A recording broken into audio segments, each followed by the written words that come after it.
We know the grid is undergoing massive change, which creates massive opportunities for local energy. The Energy Changemakers podcast offers rich conversations with industry leaders to help you and your company capture opportunities to build a decentralized grid. I'm your host, Elisa Wood. Welcome to the Energy Changemakers podcast. Hey everyone, Elisa Wood here from Energy Changemakers. Today we're going to look at the concept of speed to power, a term the power industry is using almost obsessively these days. It's everywhere. It's hard to have a conversation with an energy developer without the idea of speed to power coming up. And it's engendering a FOMO bubble, fear of missing out, among hyperscalers. They're afraid of not getting power fast enough to build data centers, and frankly, they've got good reason to worry. When I have questions on these issues, I go to Demeo, whose work as an energy investment advisor brings together the data center and energy worlds. Anna is the managing partner at Clean Tech Strategy Advisors. She's going to run through some interesting solutions to the speed to power problem. And if you find this interesting, check out an article she wrote for Energy Changemakers titled, "What is Speed to Power?" Hello, Anna. How are you today? Good. How are you doing? Great. I'm in Virginia, and I think we are challenging you up in Maine to achieving the most horrible cold temperatures. It's like in the teens and everything's frozen here. Yeah, well, maybe we're a little bit more used to it here, but it's dang cold today, let me tell you.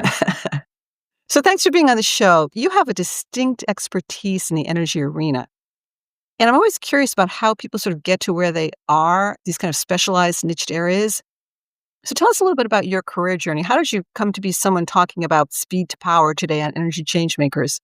Sure, happy to. I've been lucky enough not to have a very linear career, which right now, when everything's sort of thrown up in the air, it turns out to be a real asset. So I started off as an electrical engineer back in telecom when that industry was going through deregulation and major transformation, which definitely still informs what I do today in energy.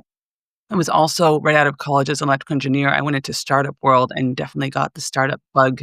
After that company went public and got sold to Lucent, I went into VYP and some other tech startups before moving into the energy space. So I was living in Maine, working on community energy for islands off the coast of Maine and teaching at a small alternative college around clean tech, so wind, solar, electric vehicles. And I did a PhD at the university on smart grid technology paired with incremental capital investment, as well as that community engagement and education piece. Because as you see, as we go into this, whether we're talking about data centers or renewables or anything really in clean tech, is it's really interdisciplinary where you have to bring the economics and the community engagement, be that on the utility regulatory side or whatnot, to bear. And so that really has become helpful in what I'm doing now. So in my PhD, I did a microgrid for an island off the coast of Maine, had some NASA funding to model tidal solar wind storage. But really the novel part was this revenue grade energy monitoring and load control, which was actually quite novel back then. And that became the basis for a company I started really pitching around virtual power plant back when FERC 2222 first came out, but grew that company up as a full microgrid with load control at the residential level. Eventually got acquired by Savant, which also acquired and was the parent company to GE Lighting. I stepped up to serve as CTO of that wider organization before getting the startup bug again, and this time moving into an area that I had done a lot of teaching on, which was vehicle to grid. So this idea that we can use the batteries in electric vehicles as a way of stabilizing the grid. So joined there, ran product and engineering, including a fantastic data science team doing some really creative AI, which wasn't that long ago. But when you think about AI, it was relatively early days because that space is just moving so fast. And in the last couple of years, I moved into an advisory role using the experience I've had as an operator these years across the utility space, the energy built environment space, and mobility to advise investors and corporations around energy infrastructure and AI. And those three really converge around data centers. So that's become a big part of the work I do now. Fascinating. I have to ask you, You mentioned that first microgrid in Maine. We have a lot of longtime microgrid folks who listen to this podcast. What was the name of that project? Where was it? So that project was for a private island owned by a family off of Jonesport that has a farm on it and several family homes, but not a public island. However, in my time in Maine, I worked closely with the Island Institute along the coast there with islands up and down the coast, including Matinicus, Monhegan, and others in collaboration with an island you might have heard of. It's called Samso Island in Denmark, which was really the first renewable energy island. They became self-sustaining well over 20 years ago now. And so we did a lot of work between the main island community and bringing folks from main islands over to Samso to learn what they've been doing. Wow, interesting. I think we have another whole podcast there. Okay, let's go back to the task at hand, speed to power. Let's just set the table here. What is speed to power? So speed to power is the phrase of the day. It's hyperscalers. So hyperscalers are the companies that are the ones who build these data centers. So you probably think of like Google, Meta, Microsoft as your hyperscalers. And these are tech companies that are fast and furious building AI data centers, which we can talk about what that means shortly. But they're used to moving really fast. And as you know, the fast world of hyperscalers met the very cautious world of the utility grid, they sort of hit this wall. And now they've been working for the past, I don't know, couple of years now to figure out this speed to power. How fast can we create these large data centers for AI compute, which just requires so much more power than traditional data centers at scales that we haven't seen before and growing. And in the utility world, the regulatory structure is slow and it can take years and years to get permitted for the kind of power these companies need. And so that's the speed to power is, and we can go through what that looks like both from the hyperscalers view as well as the utilities view and just sort of the mismatch that is the reality we're at right now. But in terms of the name of speed to power, it's how quickly can you go from I need a data center in this location to getting the power, the permits, it built and it commissioned and its approval to operate all happen. I mean, we've seen transmission lines take a decade to get built. We've seen power plants take almost as long in some cases because of all the obstructions they can run into. How does that compare to like a data center? How many years does it take to build a data center or a hyperscale data center? The hyperscalers would like to spin up in 24 months, 2 to 4 years, even less if they can. You probably saw Meta that started putting server racks in tents to expand their data centers. There's an article about that recently. So they're looking 1 to 3, 2 to 4 years, really what it takes just to construct the building, right? Yeah. And they can do that pretty darn fast. Utilities are operating on 7 to 10 year roadmaps, right? They're looking at their infrastructure. They're looking at where there's power, where there's congestion. It takes a long time to build power plants. And it's really impacting every sector. So one of the interesting sectors when you talk about this is land developers. So land developers used to say buy a piece of land and then sell it to someone who's going to build a data center or a shopping mall or a hospital or whatnot. And now they have to really think through if they want to be able to secure the land for the hyperscalers. It's not just about, how many acres it is and whatnot. It's how much power can you get to that piece of land and how quickly, right? So if it's coming from utility, is the infrastructure there? Do they have to run more transmission or upgrade the service? How long will it take to permit?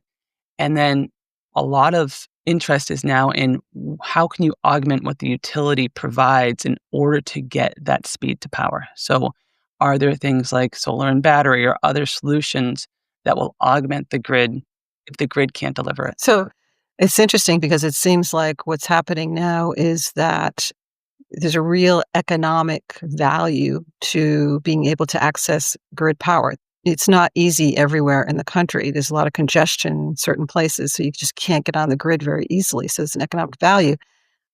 But as you're saying, there's also a way to overcome that roadblock, which is through basically creating your own on-site energy.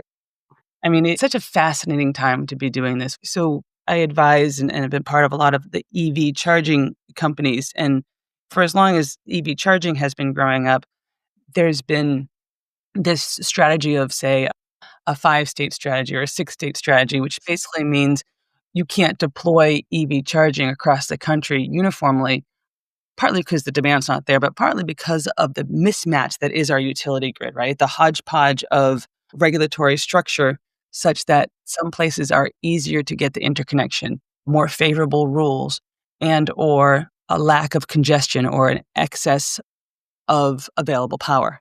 And hyperscalers are now following that same path. The difference being is that hyperscalers have definite need to have data centers in different places. And that's changing with AI. It depends on whether those data centers are for training models versus needing to be near population centers for low latency issues. But at the end of the day, what's I think most fascinating is that when you think about electrical infrastructure, forever since Thomas Edison started Pearl Street Station back in the late 1800s, utilities have grown up to own this space, right? And utilities they're slow moving, they tend to be adverse to tech risk, they're obviously regulated, and so therefore have cautious spending, and they're very hardware centric.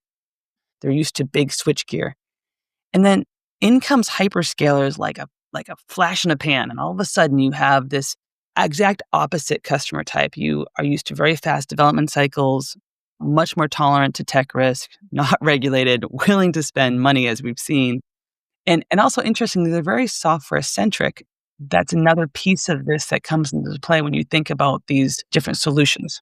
Interesting. And it's also language barriers, right? As they're having trouble communicating in the way they think or talk about energy.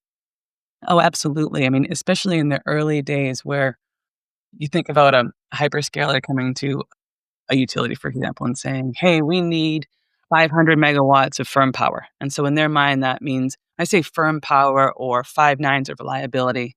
That means that just like a hospital, like data centers can't go down in their mind, Hmm. right? I mean, I would argue that a hospital's more important, but that same idea of we can't go down. So they need firm power. And so when a utility hears that, they think, okay, well, then I need to be able to provide 500 megawatts round the clock constantly for that firm power. Now, in the utility's mind, they may know and not say that, well, there's 8 days a year that I'm not going to be able to do that. And so if I really need it to be 365 days a year, I can only provide 100 megawatts, right? And so there's this disconnect because if the hyperscaler had known that, they'd be like, oh, just 8 days? Okay, we'll figure that out, right? And maybe they'll figure that out by trying to offset power somewhere else on that same node, or maybe they'll switch operating capacity somewhere else. There's many things that augment it with other power. And so that's just one example of the disconnect between the way the utility thinks about power delivery in a large part because they're regulated to do so. I mean, this is not because they're trying to be difficult. They are a heavily regulated industry for good reason. Hmm. And in part for the way the utility grid has grown up in history as a public good and a right for every person and every entity to have access to reliable, affordable power, which is really the hallmark of our utility grid and the regulation that surrounds it. Yeah, good point. I mean, that seems to be the conflict or the point of demarcation oftentimes with utilities and kind of the distributed energy world too, right? Where there's concern that distributed energy will not be able to provide that constant, consistent power. But as you said, it's interesting flexibility is playing into this a lot these days too, and achieving that more consistent power. So there's also sort of an economic issue too, right? In terms of these regulatory issues. The grid, historically focuses on equity and that conflicts with the tech speed and risk tolerance. Oh, absolutely. And this is another fascinating part of what's going on right now is that in a capitalist market and in the world, if I'm Google or Meta or Microsoft, I'm used to saying, I need this service, I'll pay you X amount and you will give it to me, right? That Mhm. makes sense to all of us.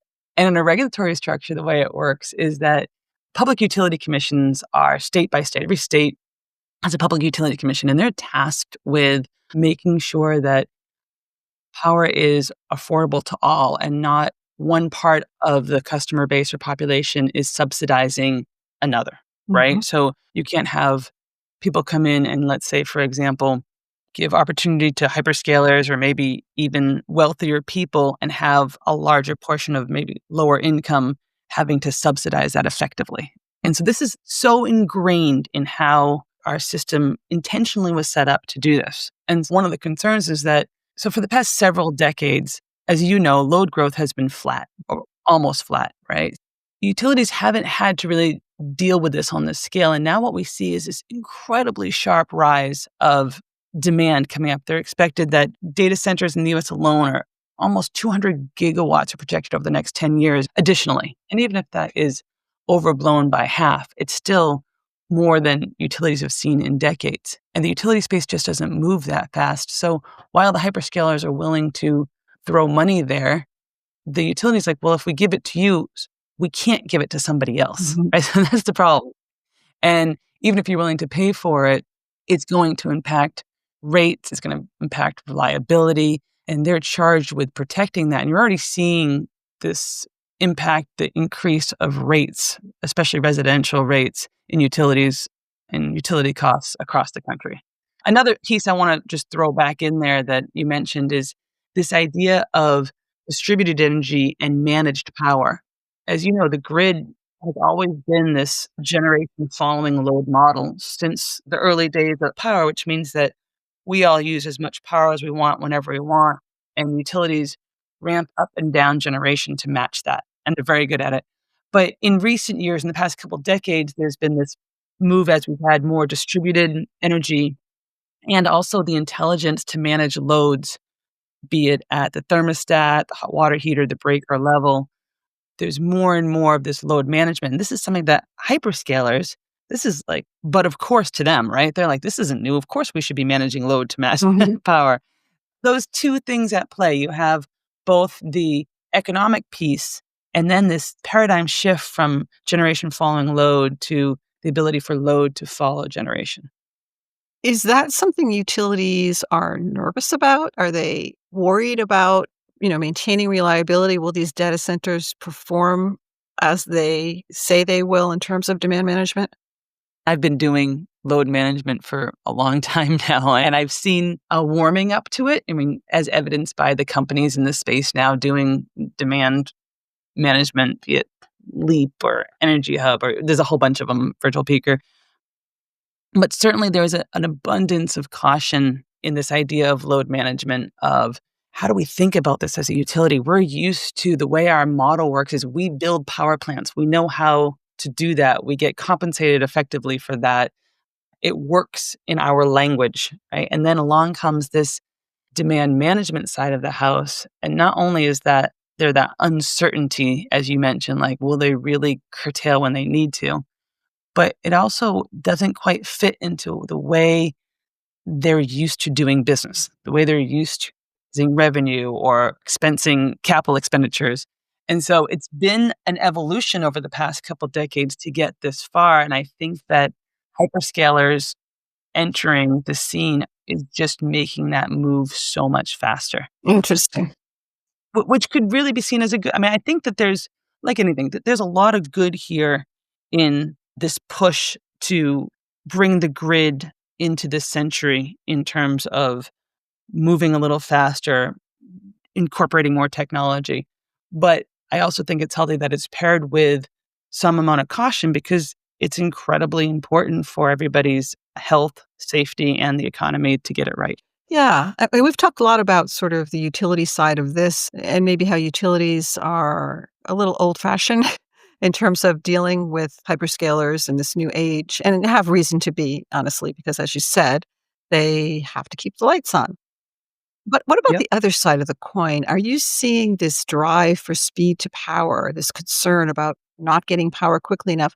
Are you seeing data centers making any poor decisions as a result of that worry? I don't know if I'd say poor decisions. I would say that they are, as I put in the article, pretty much throwing everything against the wall and seeing what sticks, Mhm. right? In a time where they're realizing, oh, crumb, like there's not a solution here. We got to find a solution. And it's what these companies have done best. It's why they are in existence is they're just willing to just try things, right? And so you see investment in all kinds of technology, right? In fusion, in nuclear. Google invested in Commonwealth fusion systems to buy technology, which won't be ready for quite a while. People putting money into things like new technology around geothermal. And like I mentioned earlier, throwing up tents to put in new servers. I mean, they're really trying, I think it's an all of the above approach, right? Working with the utilities, figuring out what's on the horizon, be it nuclear, be it geothermal and others, as well as really the surest, most reliable right now, in my opinion, to get that speed to power is the solar battery. So you still have to deal with the interconnection. Again, it's not necessarily that it's poor choices, it's that they are throwing money at a lot of areas, and I think there's almost this frenzy to get there. Understand now looking at it from their view, AI is growing so fast. Just to put it into perspective is that data centers, which have been around a while, those data centers, the racks, the server racks that make up our data centers were about 15 kilowatts of power per rack that was needed. Now, whether you have going from CPUs to GPUs and needing just so much computing power to do the type of computation you need to do in AI, you're looking at racks going to 100 kilowatts, 500 kilowatts, and beyond. And so it's moving so quickly, and the power is just not there. So if I'm a hyperscaler and my bottom line and my ability to survive as a company is dictated on being able to have more and more computing power, I have to solve this in many ways. So figure out all the different ways I can provide power, as well as all the different ways I can evolve my technology to need less power. So I think both of those are happening. And what we're talking about today is that first part of that equation. It's interesting that you say solar and battery storage offers the quickest way to get to speed to power. Let's talk about that a little bit more, because certainly our listeners here would agree with you, but there are folks I hear from sometimes who say, no, no, no, no, no, that can't happen. That can't work. It cannot work for data centers. You need fossil fuels in there. What do you say to that? The proof is in the pudding, right? Right now, we can talk politically or whatnot that solar is bad or battery storage isn't viable or we're going to put all kinds of taxes or tariffs on it. But the reality is that's what's being deployed most right now. It's the most deployable, most cost effective. And this is not because there's a bunch of subsidies. In fact, the opposite is going on right now. And it's also the quickest right now as far as even if you wanted to put in a huge genset, the timeline on getting the supply chain issues, the permitting issues, the regulatory issues, it's a long road for that. And so solar and battery right now, the challenge with solar and battery there's challenges with everything. Let's just be clear about that. If this were easy, we wouldn't be having this conversation, right? Right. It would be a non-issue. Mhm. So there's challenges everywhere. But the reality is that solar and battery can be deployed alongside the utility grid and has been for some time now. And the question is can we get to the type of scale that they need and quickly? And that's become more and more challenging for a couple of reasons. One, you have things like tariffs. You do have supply chain issues. You still have some interconnection if you do it grid tie, which is the preferred method. But you also have this sort of climate, this political climate that has made at least the investor community a little less excited about it than they are things like geothermal, which is very favored right now.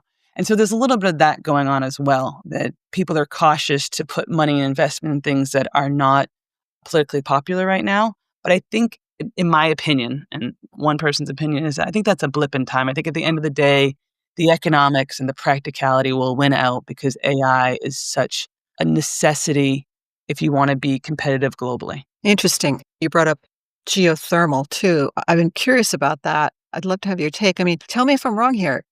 Can you really get geothermal built that quickly? No. That's a simple one. Look, geothermal's been around a long time. The technology is getting better and better with monitoring and control in these wells. You have deep wells, you have side wells, you have all kinds of technology that's super exciting. And in a Sokolov wedges kind of way, I'm all of the above kind of mindset. But right now, in particular, in the investment side of the world, you see a huge amount of investment going into geothermal. Like there's a company called Fervo, excellent company, really.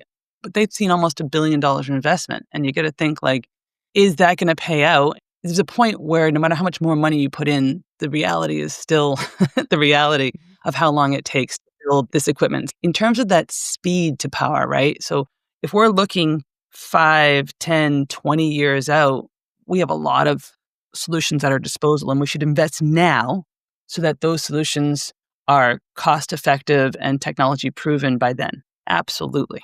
But what do we do in solving the next 12 to 48 months? That's, I think, there's a lot of focus right now. Because that's sort of the other side of the coin to speed to power. We've been talking about it in terms of how quickly can I get my power to my data center, but it's also important to consider that there's a time frame, if I understand correctly, in which the US needs a lot of power fast, right? We're less worried about 5 years out. We're more worried about the next 2 years, right? Yeah, I'd say we're less worried about 10 years out, but the next 2 to 5, these technologies take time. First of all, not all of them are proven to scale, like some of the fusion and other technologies out there. Some of them are just not cost effective. And then there's others that there's issues with supply chain and getting the equipment, the ability to get not just the technology itself, but the infrastructure, the transformers and the switchgear that are needed to deploy that. So it's a multi-pronged challenge. And this idea of like 2 years from now, if we really have to, you think about this is incredible. Like if you think about 10 years ago, if we said 2 years from now, we need gigawatts more power, it'd be unheard of, right? Like you just like laugh. Yep. No way possible. And that's exactly where we find ourselves today. That 1 year, 2 years from now, we need gigawatts more capacity. And I hate to keep harping on it, sound like a broken record, but the utility grid just does not work on those timescales. Mm-hmm. Yeah, nor do the vendors. This is another interesting part. Nor do the vendors that build the equipment that sell into. So not only are the utilities big 100-year-old industries, but so are the vendors that sell into them. The Schneiders and the ABBs and the Eatons of the world. Like these are large companies that have been building the same thing for a very long time, and they're all innovating now, but it just takes time. And that's where the speed has risen to the top and made itself into the name of this phrase because it's just so critical. Yeah. So I want to read something you wrote on Energy Changemakers. I mentioned earlier, you wrote this great article, What is Speed to Power? I recommend everybody read it. You said, while there are still challenges, the largest barrier may be a lack of imagination. Hyperscalers are accustomed to gigawatt-sized power purchase agreements and utility-scale infrastructure, but the future grid will be increasingly decentralized. I'd love to hear your ideas on what that might look like. What are some of these imaginative ideas that we might pursue?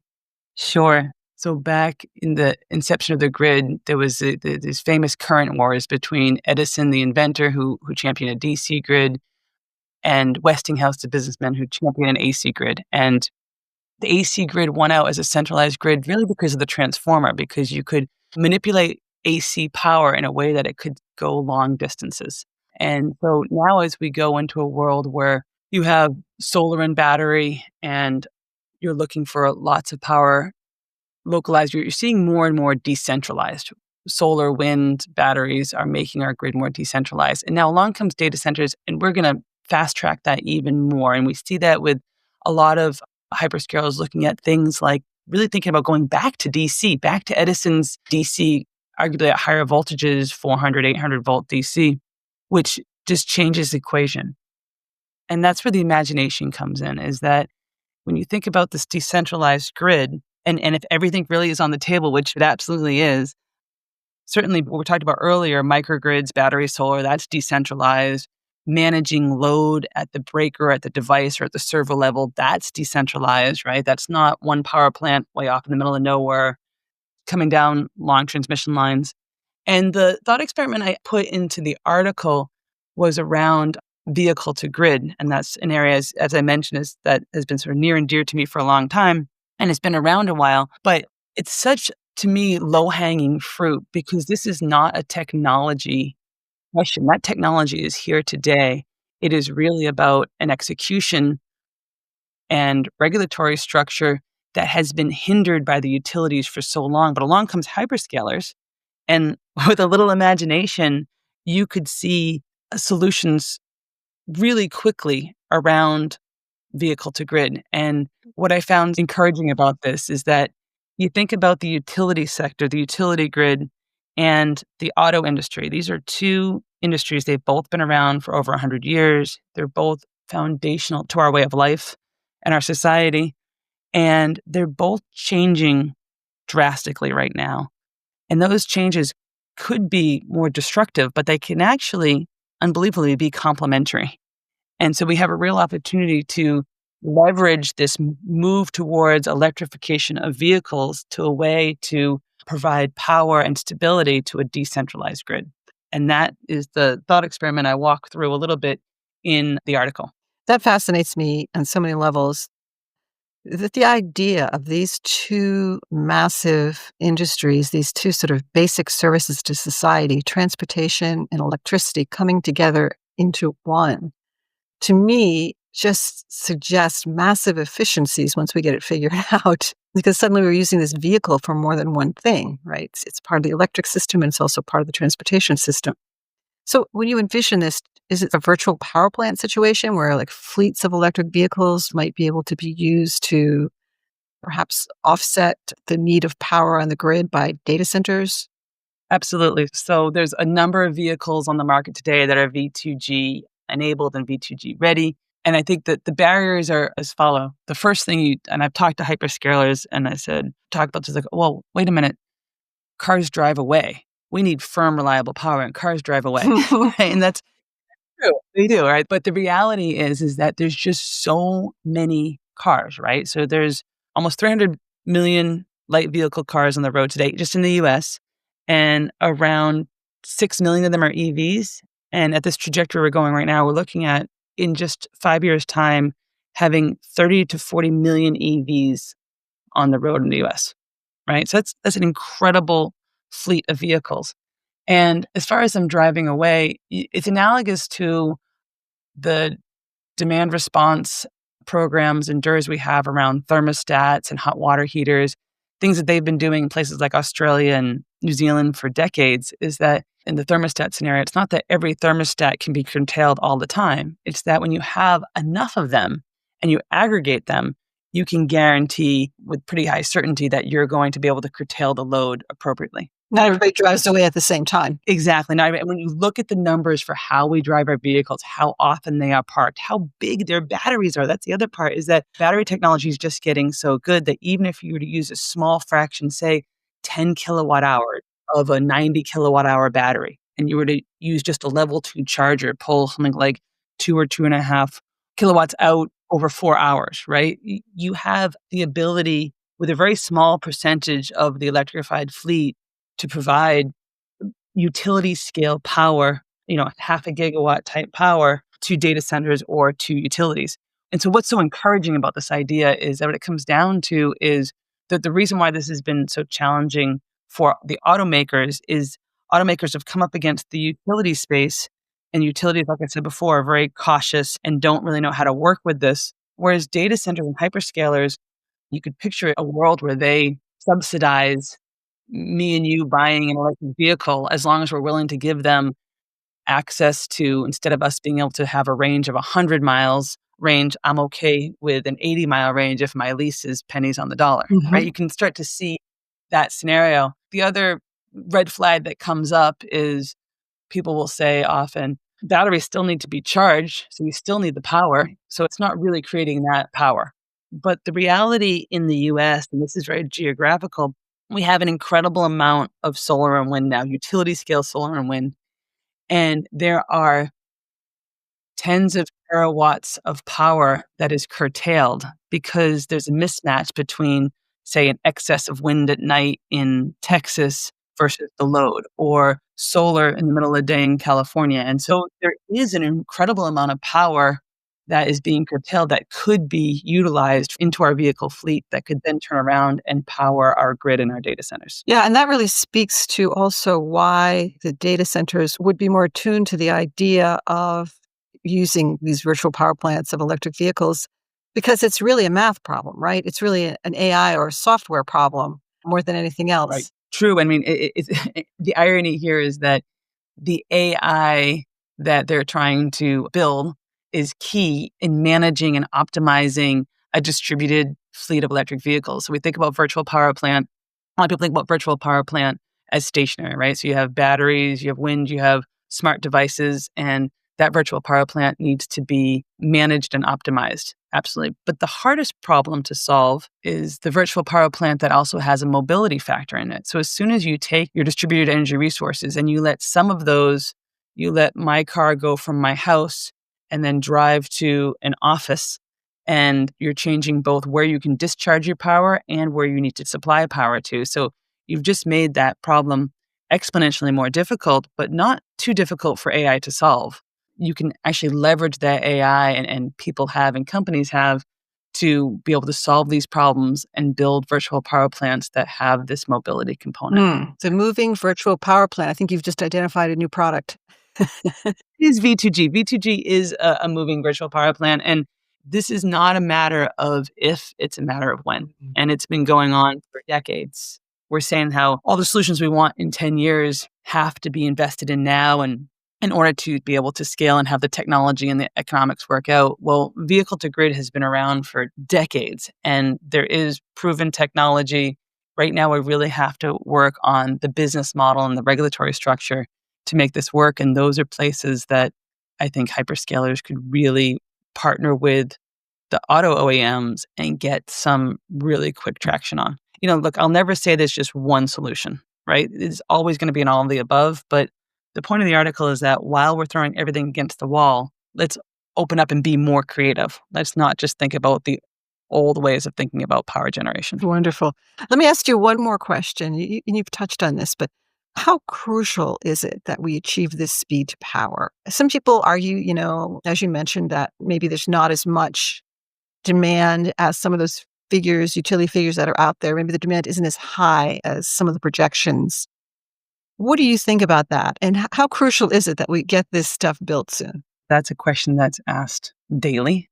And I think my answer is going to be wholly unsatisfactory to both sides, which is that yes, it's overblown, but yes, it's still incredibly necessary. And the reason I say that is even if it's overblown by half, there's no doubt in my mind that we are seeing the kind of load growth we haven't seen in decades. And a big part of that is data centers, but there's also others, electrification of buildings, there's EVs, and there's other reasons that we need to be able to provide more efficient, more sustainable, reliable power quickly in order to meet that demand. Now we go to the other side of that is how overblown is this? So this has come up fast for everybody. The amount of power.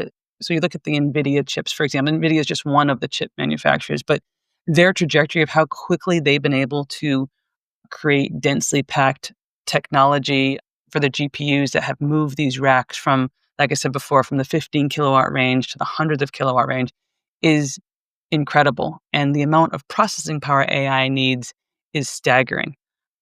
There's no doubt that this will get better. Just like the technology we're talking about on the power side will get better, their ability to do this with less power, I think, is absolutely going to get better. And therefore, our power needs are going to decrease, but they're not going to decrease back to a pre-AI world, right? And we still have to get this right. The other part of that equation is speed, though. While you're going to see improvements on the chip technology, on the AI, on the computing power piece of it, I mean, look, I don't have a crystal ball, but my hunch is that you're not going to see that happen in the next 6 months unless somebody's already working on it in some other part of the world. Speed to power we're talking about is like the next 1 to 3 years. And while I hope chip technology will get better, I don't think it'll be so much. So there's going to be a sweet spot in there. People are going to place their bets on where that's going to be, and everyone will be off by a little. So it'll be interesting to see where that is. But I mean, at the end of the day, it won't be as much as we're predicting, but it's going to be significant enough that we've got to stay focused. We've got to get this right. And more than that, we've got to, it's such an opportunity to. I mean, a lot of people frame this as this is a conflict and hyperscalers butting heads with the utilities. And then you bring in the automakers and there's 3 titans butting heads. And I don't think of it that way at all. I think of it as an incredible opportunity and such a privilege to live right now to be able to help solve these problems where you have an incredible amount of resources and focus to make our grid and our whole power structure setting ourselves up for success for decades and generations to come. And that's really exciting. It's such an amazing time to be in this industry, isn't it? I agree with you so much. I've not seen anything like this in my 30 plus years, and it's just tremendous. Lots of innovation is coming out of this. It's great. Thank you so much, Anna. This has been a wonderful conversation. Fascinating. I really appreciate you being on the show. Thank you. Really, really nice to talk to you. Thank you for joining us today on the Energy Changemakers podcast. I hope today's conversation has inspired you to think differently about the role of distributed energy in our society. If you enjoyed this episode, please subscribe to our podcast on your favorite platform and consider leaving us a review. You can help us shape the dialogue around energy. Go to energychangemakers.com, subscribe to our newsletter, and join our community. Together, we can make a real difference in how quickly we can make our grid local, equitable, and clean.